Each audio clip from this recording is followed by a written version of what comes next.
and welcome to the Dailyaus. I'm Zara Seidler. I'm Billi FitzSimons.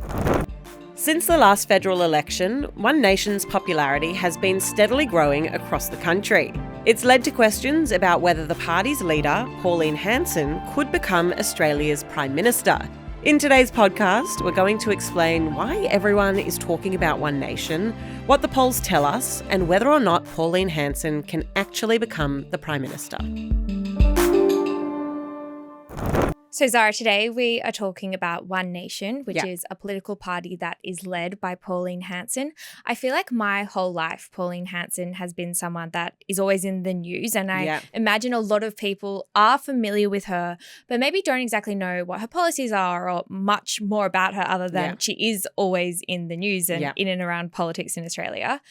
Do you want to just set out who is she and what is One Nation? Well, Billi, you just said there then it feels like your whole life. That's because she entered Parliament before you were born. Oh, so right. Quite literally has been your whole life. Yeah. Well, I'm 28 years old, so I was born in 1997. Yes, so she same. Yes. That's why I know what year you were born in. So she entered politics before then. Yeah, she entered politics in 1996. So she was successful in running for the lower house in 1996.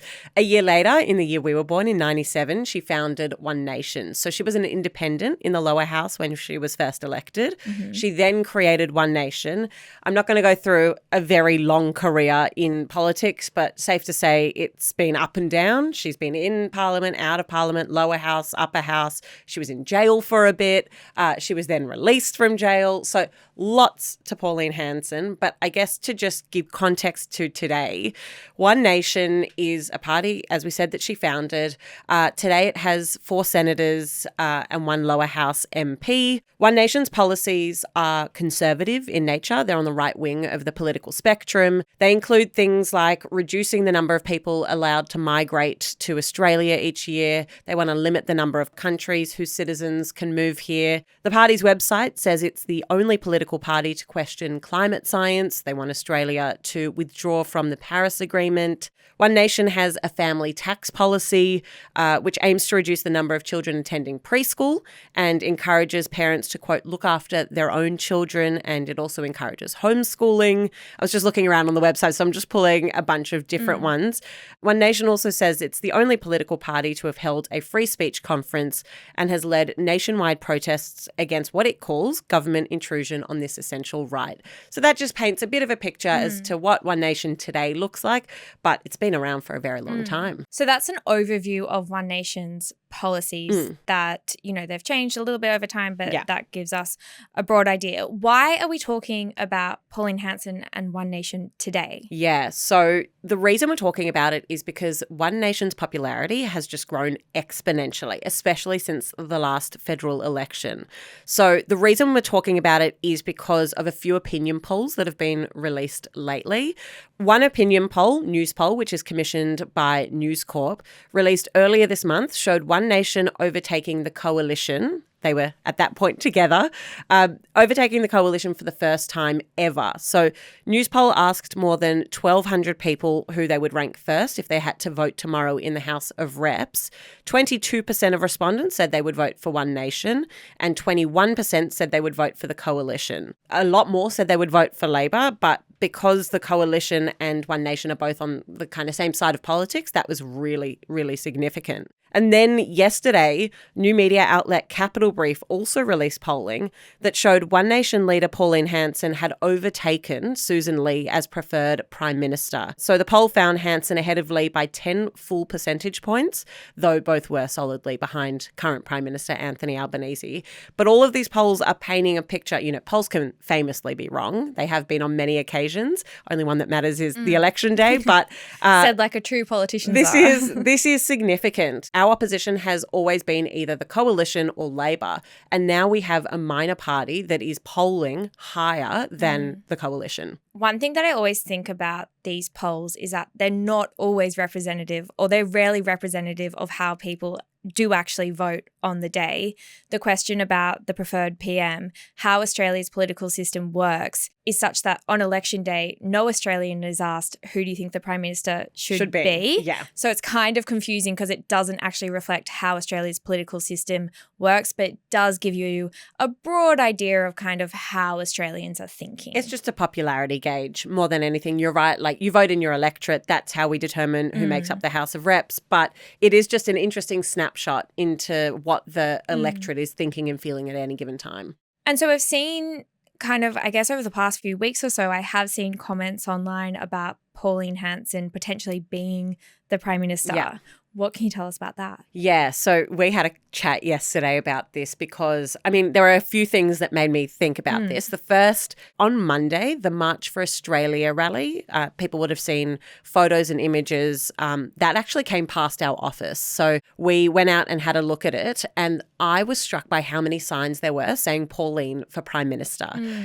They were everywhere. There was also a lot of One Nation paraphernalia, so a lot of One Nation colours, T-shirts, signs. But, you know, there was probably, I'd say, around 2,000 people that walked past our office or marched past our office. And there was really a lot of One Nation and Pauline Hanson support among them. And so there were people on the sidewalk having conversations about that. And then also separately, we had Carl Stefanovic, who is, of course, a Channel 9 journalist, have Pauline Hanson as his guest on his new podcast. The first question he asked her was, would you like to be the Prime Minister of Australia? And what was her answer? Her answer was that yes, she would love to take control of the country for a little while. That's what her answer was. But this is what is so interesting and why we have been talking about it in the office because, again, like I just said, the way Australia's political system is set up is that she actually, in her current role as a Queensland Senator, cannot be the Prime Minister. Hi there, my name's Emma. I'm the editor at thedailyaus, just popping in to say hi and let you know that here at thedailyaus, we are an independent media company who work to break down the news for young Aussies in a digestible and accessible way. If you like what you're watching and you like what we do, please hit the subscribe button. Now back to the video. It's not as black and white as cannot. So yeah, here's a fun fact. We have had one senator who was a Prime Minister. Yeah. Who? His name was John Gorton. So he became the Prime Minister after Harold Holt died. He went swimming and didn't come back. At that time, he was a senator and he was sworn in as Prime Minister as a senator, but then he resigned as a senator and ran in the House of Reps. So his Prime Ministership was in the House of Reps, but he was sworn in as Prime Minister while a senator because there isn't actually like a rule that you cannot be in the Senate. It's a convention. We've never had a Prime Minister come from the Senate other than old mate who I just mentioned. Wow, I did not know that. Yeah. I thought it was a formal thing that the Prime Minister of Australia needed to come from the House of Representatives. No. So, I mean, there is testament. It's just the way it's always been. Right. We have never had someone come from the Senate. So the way it happens, and let's just unpack this for our listeners. So Pauline Hanson is a senator. She's in the upper house, and by convention in Australia, the Prime Minister, as we've just said, always comes from the lower house. So for Pauline Hanson to become Prime Minister, let's walk through what that would have to be. So she would have to first resign from the Senate. Then she would need to stand for election in the House of Representatives. If she were elected to the House of Representatives, she would need to become the leader of a party or a coalition of parties that had a majority of members in the House, like Anthony Albanese is the leader of the Labor Party today. It is only then that she could become Prime Minister. So there are a lot of hurdles there for Pauline Hanson. I mean, the next election is in 2 years' time. And I think the last part of the equation is the biggest hurdle for her because, I mean, it's easy enough for her to resign from the Senate and to say that she's contesting a lower house seat. But for Pauline Hanson to be the leader of a majority party in the House seems fairly unlikely at the moment. Because One Nation, my understanding is currently doesn't have any seats in the lower house. One. Barnaby they Joyce. do have one. Yeah. But So at the election, they didn't. Correct. But Barnaby Joyce has since moved to One Nation. Yes, he resigned from the defected. Nationals. Exactly. So he left the Nationals and decided, after a very long time, a lot of reporting and deliberation, he did end up going to One Nation. So now they have one Nation House of Reps MP. But we're talking about them having to have a majority. Which is 76. Exactly. So they need 75 more in order to have a majority. Correct. Or to form a coalition. Yes. So famously, the coalition is no longer at the moment. So, I mean, there is a world in which, I don't know, someone could negotiate a deal. They could form a party with the National. I don't know what it could be, but like nothing's impossible. But for, context, Labor won 94 seats at the last election. The coalition together won 43 seats. So we're a long way off One Nation being kind of in contest with those people.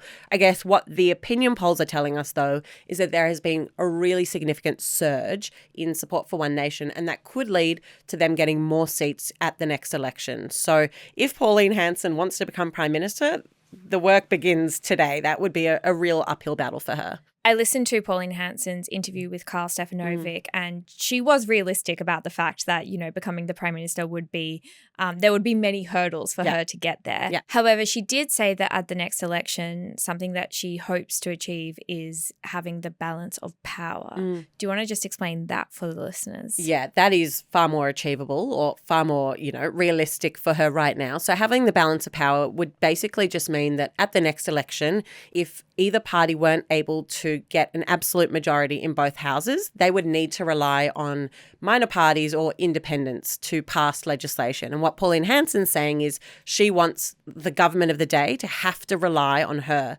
that One Nation would have the balance of power to be able to either, help or hinder legislation to pass. And she's saying that's a far more effective way to hold the government of the day to account. And I mean, it's happened plenty of times before, and it is also far more realistic for her because, as we said, in the Senate, One Nation has 4 seats, and it is harder for the government of the day to have an outright majority in the Senate. So we're talking about, say, Labor having to negotiate with One Nation every time they had a contentious piece of legislation. And she thinks that would be a way for One Nation's power and influence to really grow. And that is something that the Greens often say that they are chasing. Yes, exactly. Yeah. But One Nation, Greens, very different minor parties. Yes, very different sides of the political spectrum. And, historically, the Greens have had far more seats in Parliament, but now One Nation it's really increasing its popularity and its influence. Zara, thank you for taking us through that. Thank you, Billi. I love every time that you get to talk about politics because your eyes just light up. And thank you so much for listening to this episode of The Daily Oz. We'll be back this afternoon with your evening headlines, but until then, we hope you have a great day.